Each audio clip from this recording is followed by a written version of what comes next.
Νίκη Καζούλη λέγομαι, Νέμπαυλάκη λέγομαι, το γένος είναι Νέμπαυλάκη που είμαι από εδώ, αλλά πήγα στα Χανιά και γνώρισα τον άντρα μου και παντρεύτηκα και έμεινα στα Χανιά μέχρι που πήρα σύνταξη.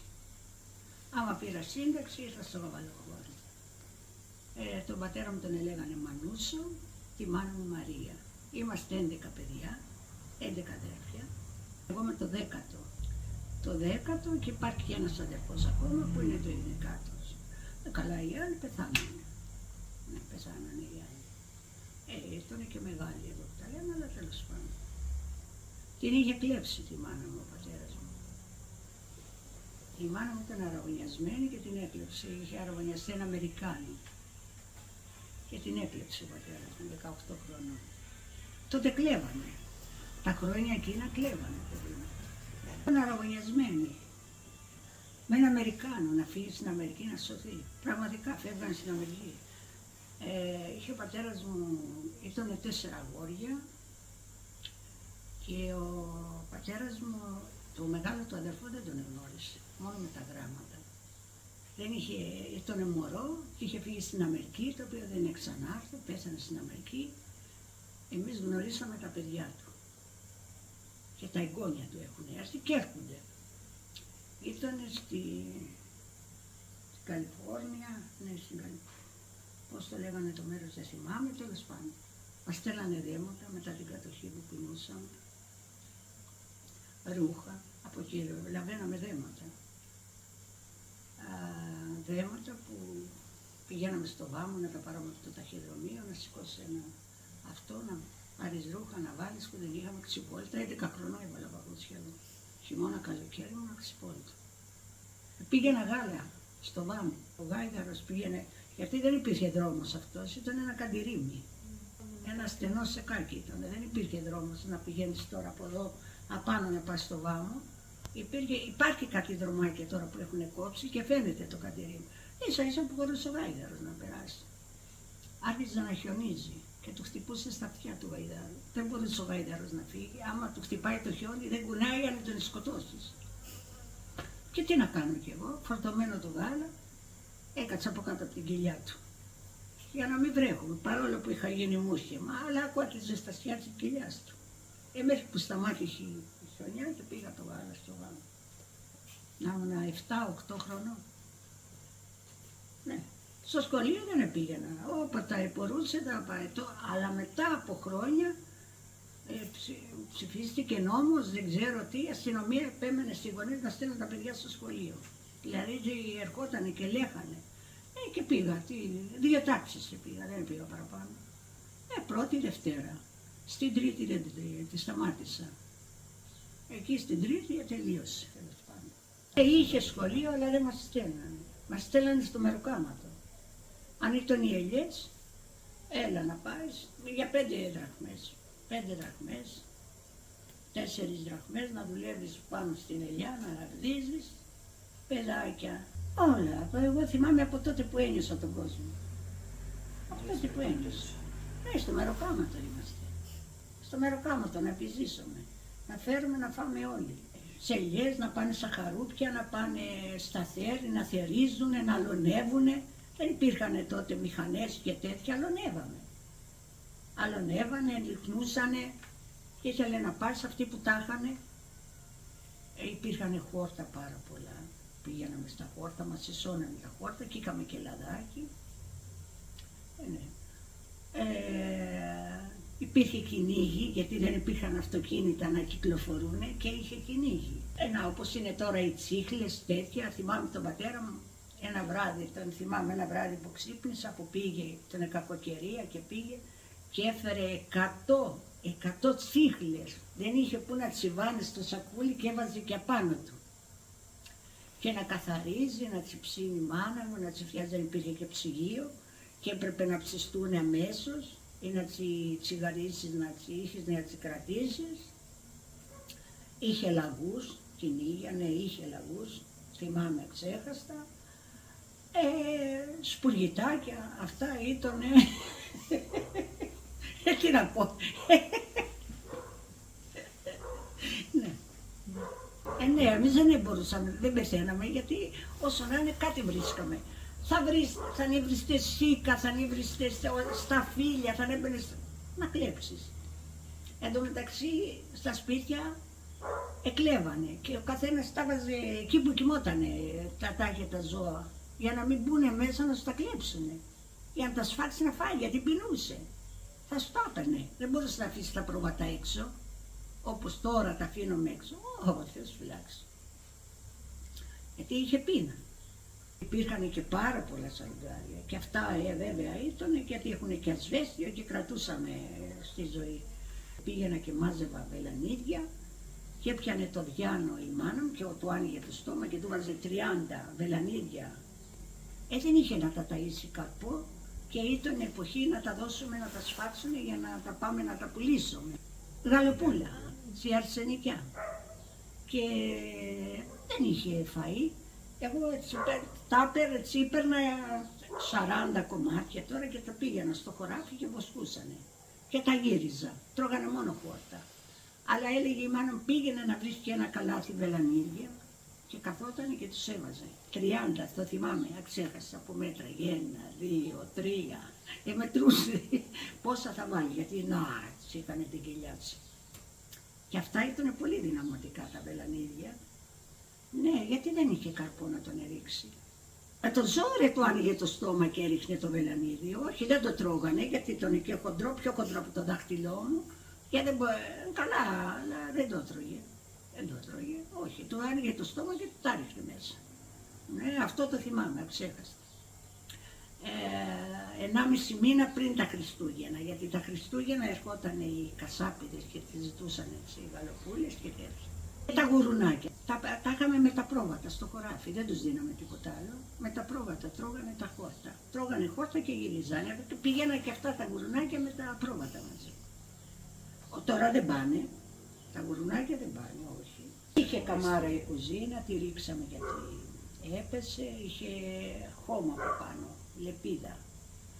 Ναι, η κουζίνα είχε, εν τω μεταξύ που βαμβαδίζαν οι Γερμανοί έπαιξε και το ρίξαν και το κάναν ισόγειο. Δεν είχαν λεφτά να το συντηρήσουν, το θυμάμαι που το ρίξανε, ήταν απάνω ο ντάς, δεν είχε ο πατέρας μου να το φτιάξει και το ρίξε κάτω. Είχε αποθήκη, ήταν μεγάλο, λεπίδα, χώμα. Και κάθε χρόνο του βάζανε και το περνούσανε από πάνω και το χτυπούσανε από, θα σου πω εγώ, από το καλάμι. Υπήρχε εκεί στο καλάμι και φέρνανε τη λεπίδα και τη βάζανε. Ήταν τα περισσότερα σπίτια, δεν ήταν όλα τα σπίτια με λεπίδα. Η γιαγιά μου το σπίτι είχε δοκάρια, δέντρα ολόκληρα είναι. Δέντρα ολόκληρα είναι. Άλλοι που είχαν λεφτά εβάζανε πλάκες. Όσοι δεν είχαν πλάκες εβάζανε σκέτο χώμα και ύστερα κάθε χρόνο βάζανε, γιατί τα μερμήγκια το καλοκαίρι πηγαίνανε τα μερμήγκια, βγαίνανε χόρτα και έκανε τρύπες. Οι μποντικοί δρούσανε τότε. Δεν έβαζε, ανάλογα την κακοκαιρία έσταζε, έκανε τάκ και βάζαμε εκεί πέρα ένα τέτοιο, ένα λεκανάκι και ακούγες τάκ. Υπήρχαν μαγαζάκια. Εδώ στο καφενείο που είναι απέναντι, είναι απέναντι που κάθονται εκεί και παίζανε χαρτιά, αυτό ήταν μπακάλικο. Καταλαβαίνεις τι γίνεται. Και ο Λούρος είχε μπακάλικο και κάτω Φρόνιμος είχε μπακάλικο και ο Παναγιώτης πάνω, φακί εκεί, 2-3 κιλά, φασόλες, τέτοια. Αφού σου λέω τώρα το μπακαλικάκι αυτό. Ο Λούρος είχε την ντοματάδα στο βαζοντενεκέ και σου βάζε μία κουταλίτσα, στο χαρτί σου, του λέγες δώσε μου 50 λεπτά, λίγη ντομάτα και σου βάζει για να φας, δεν είχες. Μετά εντάξει βγήκανε κουτιά και τέτοια. Είχε στο βαζοντερία, δεν το ξεχνάω. Και σαρδέλες, το οποίες δεν τζιπλέναμε για να τρώμε και τα λάθη, για να πιούμε νερό, να φουσκώσει η κοιλιά μας, να γίνει ντούμπανο. Τι να κάνεις. Μόνο έτσι σαν όνειρο τον θυμάμαι, εκεί που είναι ο πίγαδος που έβγαζε το μετάξι. Και έβανε τα κουκούλια και έβγαζε το μετάξι. Ένα όνειρο όμως το θυμάμαι σαν ένα μικρό παιδί. Εδώ στο Πίγαδο. Και κάνει το μήλο που έβαζε στο νερό τα κουκούλια και γύριζε ο μήλος και έβγαζε το μετάξι. Θυμάμαι μόνο αυτό που γύριζε.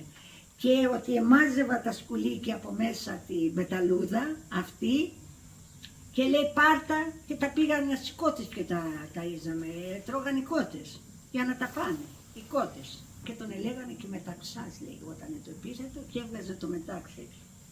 Τα λινά, ναι, το θυμάμαι που τα κοπανίζανε. Ναι, λινάρι, ναι. Θυμάμαι μόνο που το σπούσανε και το ξένανε να φύγει το άχυρο και το κλωθε.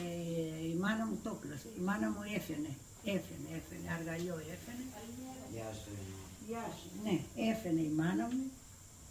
Ναι, είχε η μάνα μου αργαλιό. Όλοι είχαν αργαλιά, όλοι φαίνανε. Και κουσούνια. Αυτά ήταν, να δούμε τι θα πουλήσουμε, τι θα πάρουμε.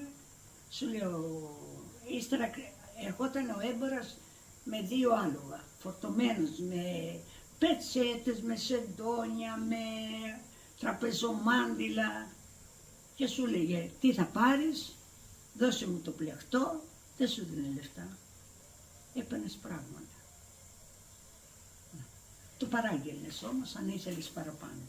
Πηγαίναμε στη γιορτή για να πιούμε μια γαζούζα στα 4. Και αν βρισκόταν κανένας νεαρός να μας κεράσει, αλλά και αυτός ήταν ξεπατωμένη τσέπη του, δεν είχε λεφτά. Όσοι είχαν λεφτά τρώγανε. Όσοι δεν είχαν, πήραν τη γαζόζα και φεύγανε. Καθόμαστε τα βράδια, παιδί μου, και προσπερίζανε έξω στον δρόμο. Και μαζευόταν εκεί και έλεγανε τα κουτσομπολιά. Έλεγανε και σου λέει άκουσα εγώ τον τάδε, άκουσα τον τάδε, άκουσα την τάδε. Δεν είχε τηλεόραση, δεν είχε. Μετά ήμουνα μεγάλη, βάλανε κάποιος Αμερικάνος, έφερε ένα ραδιόφωνο και το έβαλε στην Παναγία. Και βάζανε κάθε απόγευμα μουσική. Και είχαν και μεγάφωνο και πήγαινε ο Γαλάνης ο Ανδρέας και τραγουδάει. Ο Ανδρέας ο Γαλάνης τραγουδάει. Βάζε μαντινάδες, βάζανε, ξέχασα ποιο λέει, θάλασσάκι μου και φέρε το πουλάκι μου, αυτό το βάζανε συνέχεια. Τα μαλλιά σου ανακατεμένα, άστα τα μαλάκια σου ανακατεμένα. Αυτό είχε πλάκα, γιατί περιμέναμε κάθε απόγευμα να τα ακούσουμε. Ωραία χρόνια ήταν. Δεν μπορώ να σου πω, μπορεί να ήταν εστερημένα, αλλά ήταν ωραία χρόνια. Υπήρχε αγάπη πολύ. Τα πολιτήρια μετά. Πήρα γιατί εφοβήθηκα στη δουλειά, με διώχνανε από τη δουλειά. Παντρεμένη το πήρα τα πολιτήρια. Πήγα και έδωσα εξετάσεις, ναι, πήγα. Και δεν ήμουν εγώ, είμαστε περίπου 20 άτομα. Ήταν από ορφανοτροφείο, από γεροκομείο, από πρεβαντόριο, που ήταν και άλλες γυναίκες. Και επικοινώνησα εγώ με όλες και λέω θα μας κάνουν καμιά μανούβρα και δίνανε και αυξήσεις και δεν θα παίρναμε αύξηση. Κανονίζεται άδεια θα πάρουμε, στο δημόσιο είμαστε, άδεια θα μας δώσουν και όντως πήγαμε και δώσαμε.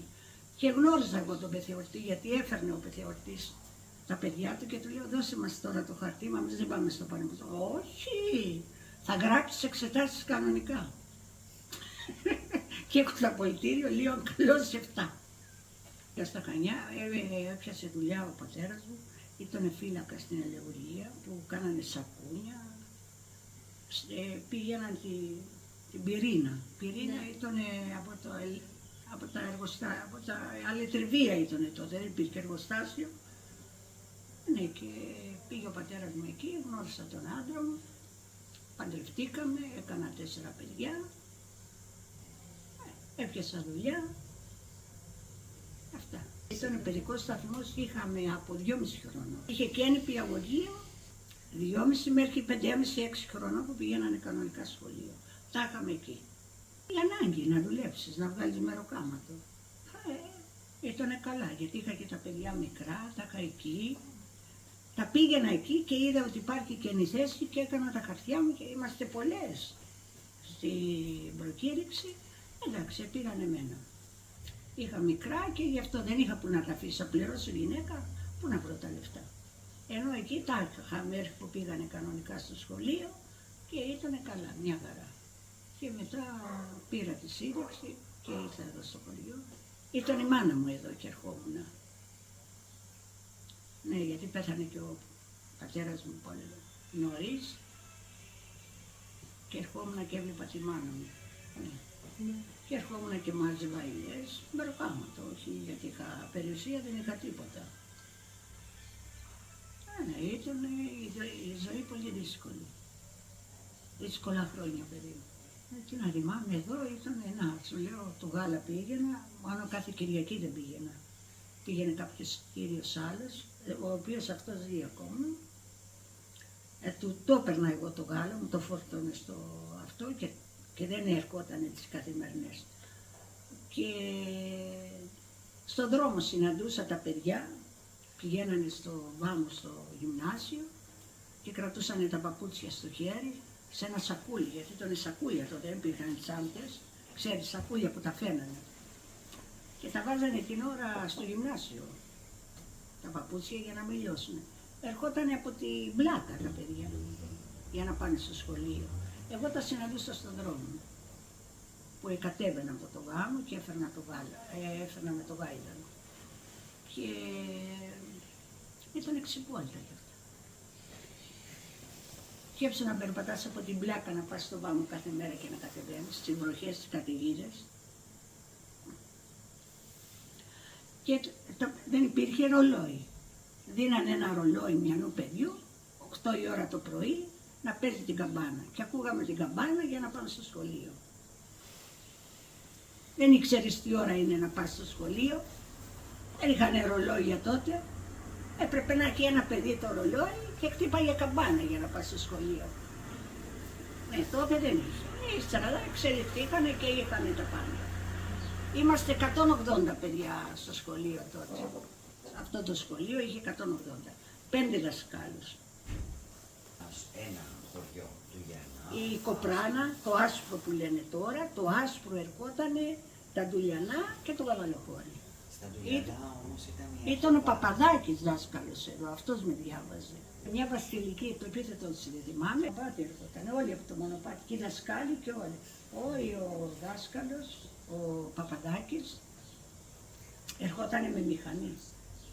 Αλλά ήταν τόσο κακός που το βάζανε μέχρι την μπρόκες στα παιδιά στον δρόμο για να τρυπήσουν τα λάστιχα να μην έρθει. Ήταν κακός δάσκαλος.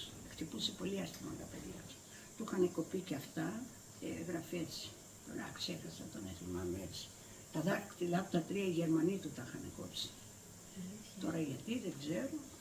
Ναι, έγραφε έτσι, τα σούλα με τα 2 του δάκτυλα. Το δεξί χέρι. Ένα ξέχαστα. Είδος με είδος. Δηλαδή, πώς να σου το πω, δεν υπήρχαν λεφτά, δεν κινιότανε λεφτά. Ποτέ δεν θυμάμαι λεφτά εγώ. Δηλαδή, έπρεπε να κάνεις κάτι, να σου δώσουν κάτι. Αυτός που είχε βέβαια. Γιατί υπήρχαν πολλοί και είχαν πολλά. Άλλος δεν είχε και αναγκαζόσουν και πουλούσες κουβέρτες, πατανίες τότε που λέγανε, τα χρυσά, για να ταΐσεις τα παιδιά.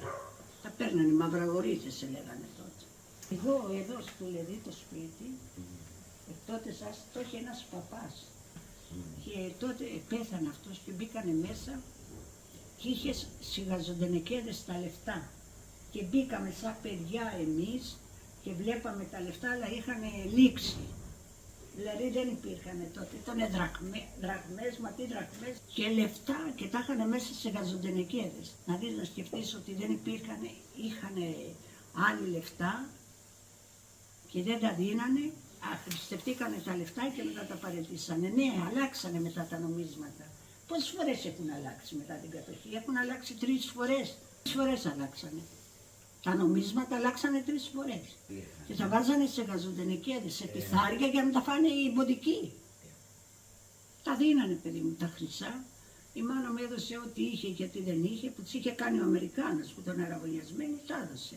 Πεινούσε και τα δίνε για να πάρει αλεύρι, να πάρει ψωμί, να τα έδωσε ο έμπορος. Και ύστερα έπαιρνούσε ο έμπορας και τα έπαιρνε και του λέγαμε φέρε μας ένα ζευγάρι παπούτσια. Φέρε μου μια μπλούζα να τη βάλω. Φέρε μου σεντόνια για να σκεπαστούμε, δηλαδή είδος με είδος, κατάλαβες τώρα. Έπαιρνε το πλεχτό και μας έφερνε πράγματα. Και εγώ την πρίκα μου, όλη μου την έφερνε ο έμπορας. Ήταν ο Κοτρονάκης απάνω, γιατί ήταν και αυτό μπακάλικο στην Παναγία, Τώρα το θυμήθηκα γιατί τα ξεχνάω. Και πηγαίναμε και εκεί πλεχτά και παίρναμε τρόφιμα να φάμε και να μας εφέρει και ρούχα. Είχε παιδιά αυτή στην Αθήνα και τα πουλούσαν στην Αθήνα τα πλεχτά, που βγάλανε λεφτά αυτοί πάρα πολλά. Δίναμε πλεχτά και καθόμαστε μέρα νύχτα εμείς και πλέκαμε, αλλά τι να κάνεις. Και παίρναμε τα όσπρια, μακαρόνια και ας ήταν και ελιγμένα, δεν έχει καμία σημασία, δεν παθαίναμε τίποτα. Είχαμε η ανοσία. Και της λέγαμε φέρε τάδε νούμερο. Ό,τι παπούτσια ήταν θα σου τα έκανε. Καλά είναι και τα βάζανε. 45 είναι και ο εμφύλιος. Ναι. Ήτανε δήμαρχος ο πατέρας μου τότε και γινότανε. Τι να σου πω τότε τι γινότανε. Ότι εκρύβαμε τις εγκάρτες και μπαίνει η αστυνομία και άνοιγε τις πόρτες να δεις τα κρεβάτια μήπως συγκινήσουμε μέσα. Δηλαδή όχι δικτακτορία, όχι πράγματα, έτσι να ανοίγει το σπίτι και να μπαίνει μέσα. Τώρα δεν μπορεί να μπει μέσα, τότε έμπαινε μέσα. Ανεξέλεκτα μπαίνανε. Ανεξέλεκτα παιδιά. Ναι, ανεξέλεκτα. Εν τω μεταξύ να είναι ώρα να πάει στο σχολείο, να είναι η αστυνομία, να έχει περικυκλώσει, έχουν μάθει ότι οι αντάρτες μπήκανε στο χωριό. Και να έρθει η αστυνομία, περικυκλώνει όλο το χωριό και αν σε βλέπανε να πάει στα απρόβατα στο κοράφι, σου λέει άστα πρόβατα και σε κλείνανε εκεί, εκεί του Σαλεβούρινας, ήταν ένα μαγαζάκι και μας κλείνανε στο κουντρούμι, παιδιά και γέρους και ό,τι όποιοι βιβλοί ήταν. Εκεί μέχρι να κάνουν έρευνα στα σπίτια μέσα, μήπως είχαμε τις αντάρτες.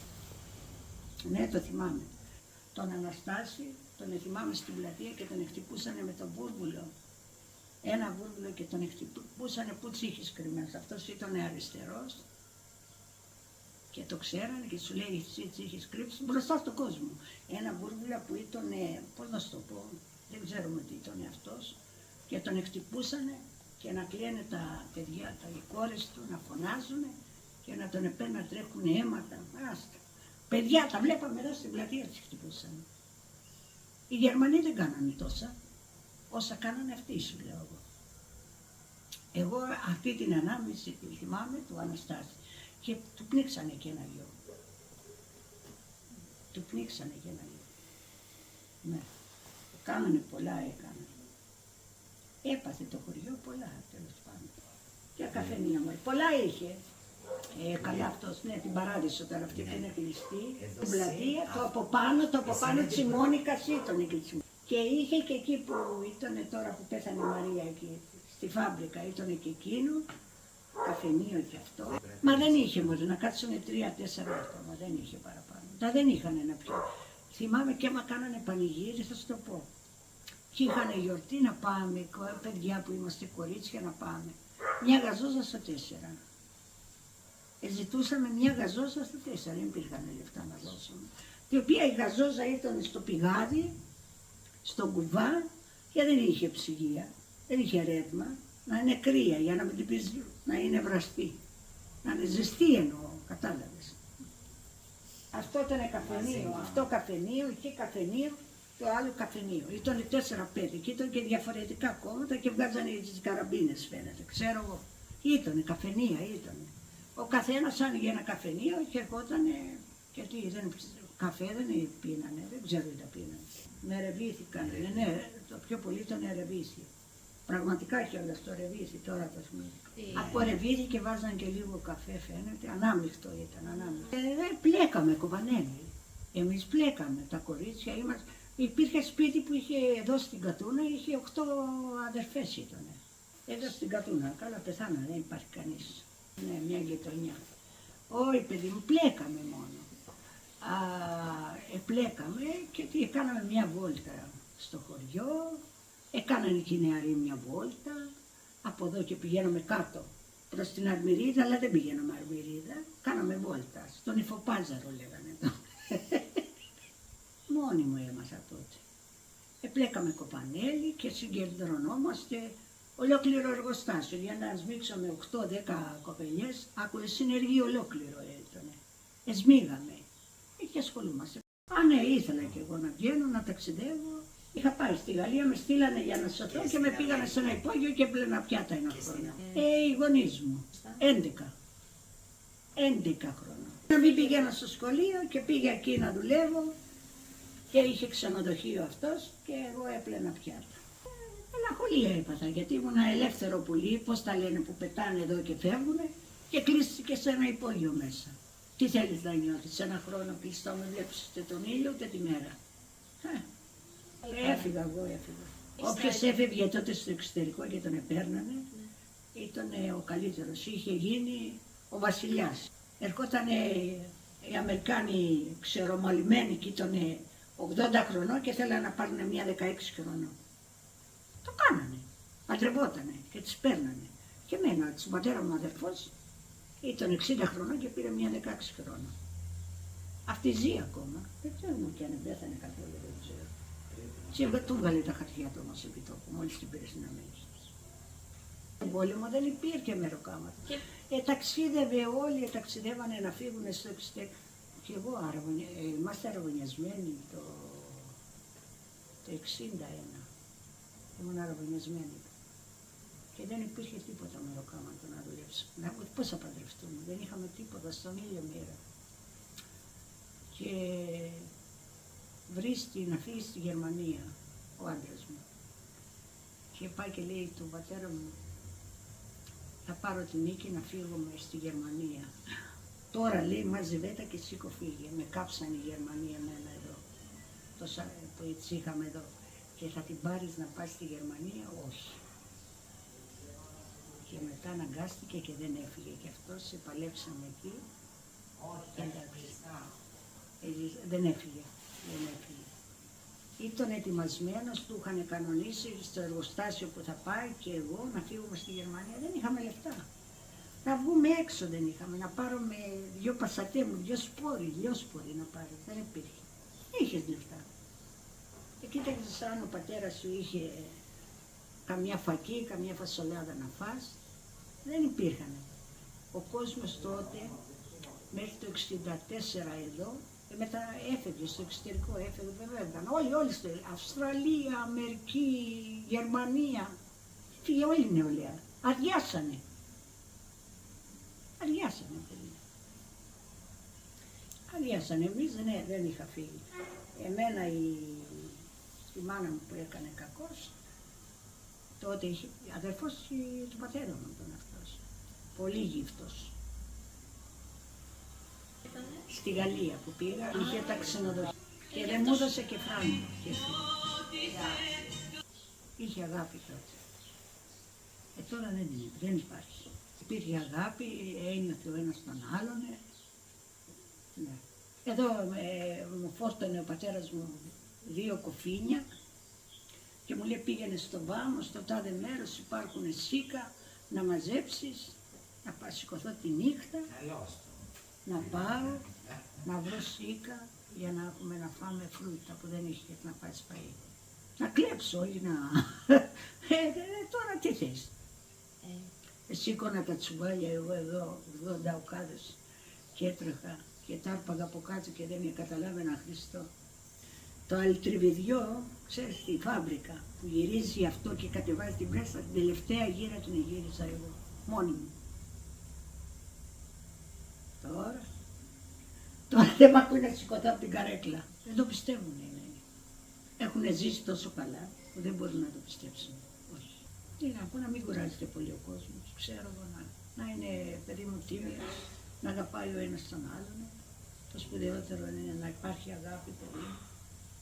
Να αγαπάει και με αυτά που τα λίγα να ζει. Γιατί περάσαμε εμείς δυστυχία, πραγματικά. Δεν είχαμε ρούχα να βάλουμε, ξυπόλυτο. Άμα έχεις πάρα πολλά δίνεις στο παιδί, αυτό να το ξέρεις. Όσο πιο πολλά του δώσεις, τόσο πιο κακά. Λίγο θα κάνεις κράτη για τα παιδιά. Μόνη μου τα έκανα, ό,τι έκανα τα έκανα μόνη μου. Και τα σπούδασα και τα 4. Και τον έφτιαξα και σπίτια και εγώ σπίτι, δεν είχα τίποτα, ούτε μια ηλιά να κρεμαστώ δεν είχα. Δούλευα με ροκάματα, μια ζωή με ροκάματα ήμουν. Μια ζωή παιδί. Είναι γιατρός ο γιος μου, τούτη είναι ψυχολόγος, η άλλη είναι τεχνολόγος στο νοσοκομείο και νοσηλευτής ο άλλος. Όλα τα σπούδασα. Με το μεροκάματο, όχι γιατί είχα τη δουλειά και δούλευα και μεροκάματα.